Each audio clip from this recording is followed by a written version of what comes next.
Hey friends, welcome back. If you're new here, my name is Steph. I'm a triathlete, a baker, and an engineer.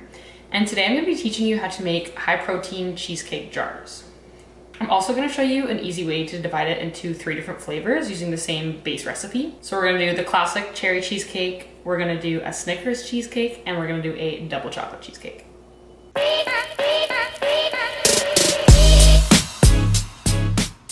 All of these are high in protein, but still taste like a delicious creamy cheesecake. As far as equipment, all we really need is a scale to measure out the ingredients, a blender, and then the jars themselves. I use 250 ml jars that are wide mouth and not ones that like taper at the top because they're easier to fill, they're easier to eat out of. So ideally you want to get the same shape and size as these because that's what the recipe is made for. But if you can't find them, just take note of that and know that you're either gonna have to bake for longer, bake for less, your portions will be different sizes, and your macros per serving will be a little bit different based on how much cheesecake you're actually putting into each container. This recipe makes 9 cheesecakes, so you want 9 jars, and we're gonna do 3 of each flavor. As for ingredients, we've got butter and then Oreo crumbs and graham cracker crumbs for the crust. Each of those have a little bit of sugar and a little bit of salt in them. 2 packs of cream cheese, an 8-ounce brick. We also have Greek yogurt, cottage cheese, and some sugar, and then 2 eggs. For the cherry, I just have my classic favorite canned cherries, but you can use whatever fruit you want for these. For the triple chocolate, I have some chocolate ganache. I'll use that to mix into the filling and to top it with. And then for the Snickers, we're gonna mix some peanut butter into the filling and top it with caramel sauce. Lastly, protein powder. This is optional, it just adds a boost of protein to the recipe. You can use your favorite protein powder. I like this one because it's not like gritty. You can totally omit the protein, it doesn't change the structure of the recipe at all. To make the 3 different flavors, the trickiest part, honestly, is dividing the crust because we're gonna do some of them with a graham cracker crust and some of them with an Oreo crust. If you're feeling lazy, just do the same crust for all of them. Like a graham cracker base for everything or a chocolate Oreo crumb base for everything. I'm doing it this way because I'm being particular, but also this way I can show you how to divide it. First thing we gotta do is make the crusts. So we're gonna preheat the oven to 350. And then take our butter and melt it. So if you're doing 1 crust flavor, you just take all of the butter and melt it together. If you wanna do multiple crust flavors, then you can divide it into thirds.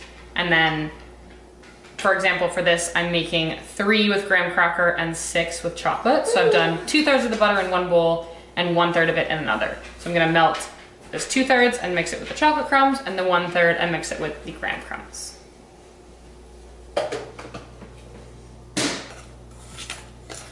We mix the butter and the crumbs until it's like a wet sand texture.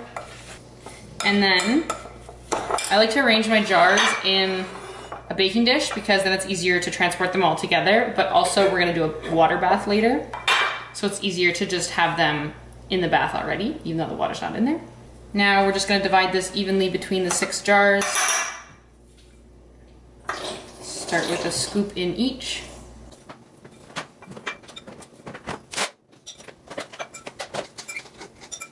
If you want it to be super accurate here, you could weigh them or use an ice cream scoop. Then I like to just break it up a little bit and gently press it down to make the crust base.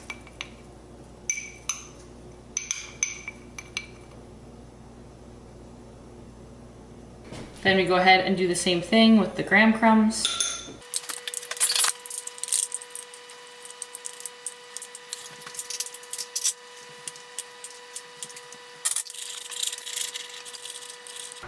Now that the crusts are prepped, we can go ahead and pop them into the oven.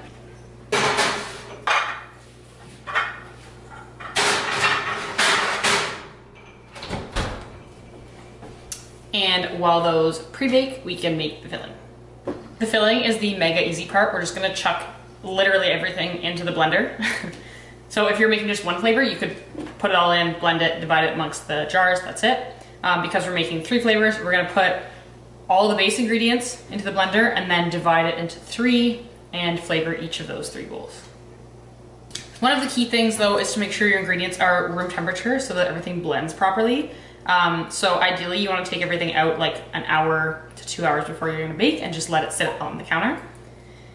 If you've forgotten to do that, like me, you can just Take your cream cheeses out of their packets, put them on a plate and microwave for 10 seconds, flip them, microwave for 10 more seconds, flip them until they're soft to the touch but without melting.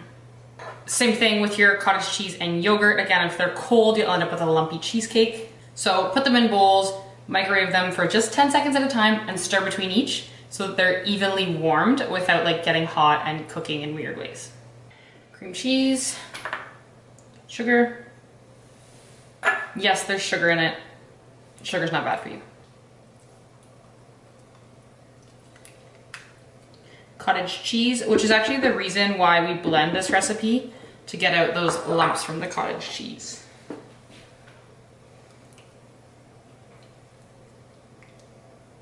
And it makes it really easy to put together. Greek yogurt, a splash of vanilla, which I forgot to mention earlier. Eggs.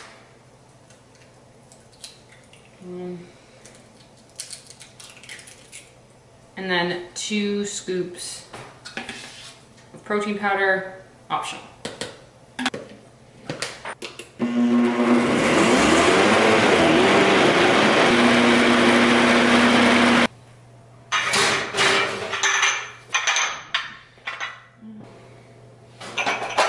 And we're gonna drop the oven temperature to 300 degrees from 350.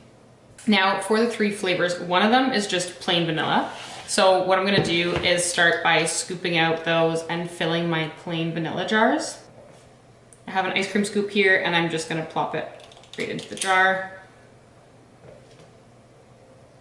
And it takes 2 scoops to fill it about 80% of the way up, which is what we're looking for.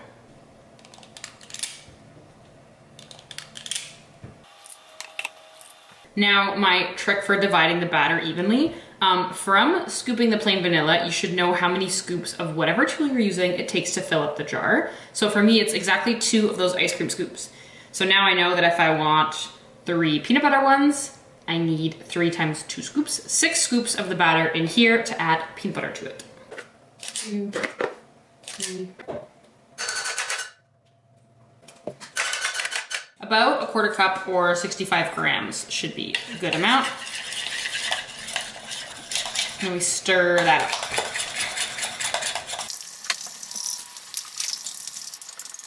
One of the great things about cheesecake batter is you don't have to worry about over mixing like you do with like regular cake batter. So that's why it works so well to divide and then flavor things separately after.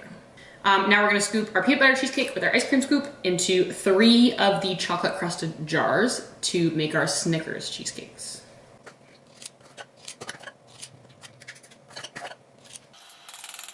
Now for the triple chocolate, I'm just going to use the blender again to mix this one because it's a lot easier. We add about a tablespoon of cocoa powder and about a tablespoon of chocolate ganache.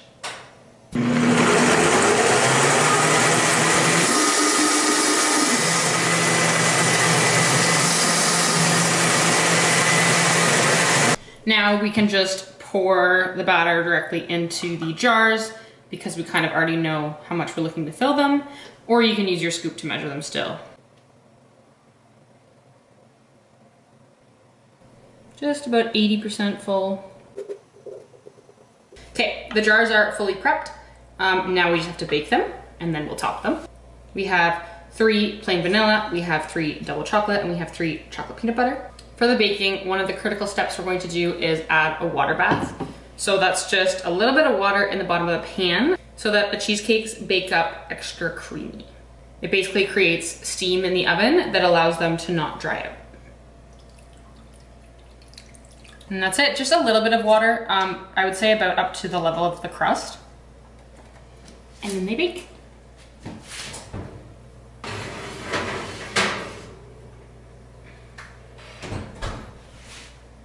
Now the cheesecakes bake in the oven as is for 30 minutes. And then we're gonna turn the oven off, but crack the door open a little bit to let some heat out. This helps the cheesecakes cool slowly so they don't get those giant cracks in the top. They're still gonna continue to bake a little bit, so don't skip this step if you want your cheesecakes to be fully set and properly baked. Now they've cooled in the oven for 45 minutes to an hour with the door open. And I'm going to leave them on the counter to cool for another 30 minutes or so before I put them in the fridge. And they should be in the fridge for at least 2 hours. I like to do overnight, just to make sure the cheesecake has fully set. Now that the cheesecakes have cooled, it's time to top them. So remember, the plain vanilla is getting cherries as a topping. You can use any fruit you want though. A good suggestion would be some fresh strawberries or maybe a raspberry jam. The peanut butter cheesecakes are getting a caramel topping or butterscotch with some crushed peanuts. And the chocolate ones are getting a chocolate ganache. And I'm gonna include some chocolate covered quinoa puffs because I like having a little bit of crunch.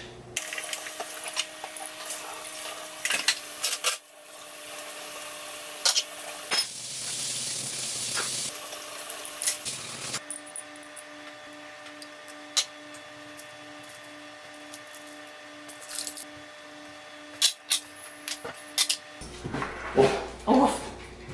And that's it, friends. We have our 3 different cheesecake jar flavors. Cherry cheesecake, Snickers cheesecakes, and double chocolate cheesecakes. They're good in the fridge for about a week, and if you want them to last longer, you can pop them in the freezer and then just take them out and put them in the fridge to defrost. I usually like to do that like a day before I'm gonna eat them. Each one has about 16 grams of protein, but it'll vary depending on which flavor you're doing. For example, the Snickers one has a bit more because it has peanut butter in it. And just a reminder, these are desserts that have the extra added benefit of extra protein. They're not meant to be like a healthy alternative to cheesecake. They are cheesecake, just with more protein. There's a lot of recipes out there where it's like high protein cheesecake, and it's just like crumbled up graham crumbs and then like Greek yogurt topped with fruit, which isn't cheesecake, that's just yogurt. So these are cheesecakes, but just with more protein.